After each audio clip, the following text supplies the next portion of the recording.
دنیا میں پہلا گناہ جو ہوا تھا وہ حسد تھا. ابلیس نے حضرت آدم سے حسد کیا, کہنے لگا میں بہتر ہوں, سرداری اس کو مل رہی ہے, یہ تو اللہ کو پتہ ہے نا کس کو دینی ہے. اور دنیا میں پہلا قتل حسد کی وجہ سے ہوا. حابیل قابیل کے درمیان حسد کا معاملہ تھا. خاتون کا نکاح اس سے کیوں ہو رہا ہے, مجھ سے ہونا چاہیے. حسد تباہی کرتا. آپ یقین کریں, یعنی دکاندار کے سامنے دوسری دکان پڑتی ہے, پریشان ہو جاتا ہے.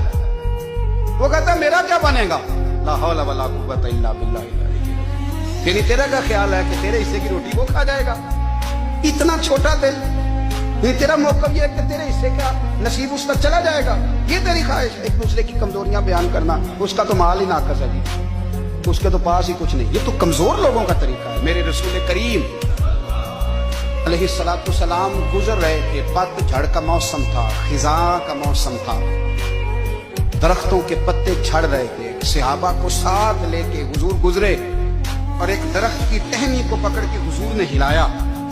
صحابہ فرماتے ہیں کہ چھم چھم اس کے پتے گرے, زمین پر ڈھیر لگ گیا. حضور نے فرمایا دیکھا تم نے کیا ہوا؟ حضور ہاں. فرمایا کتنی تیزی سے پتے جھڑے ہیں, صرف تنا رہ گیا ہے اور خالی ٹہنیاں رہ گئی ہیں, کوئی حسن بچا ہے؟ حضور نہیں. نبی کریم فرمانے لگے جو حسد کرتا ہے نا اس کی نیکیاں بھی اسی طرح جھڑ جاتی ہیں,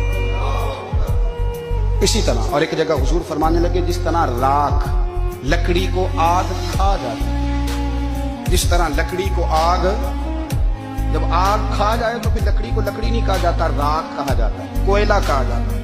اس کی اصل باقی یعنی اسے کھائی جاتی ہے.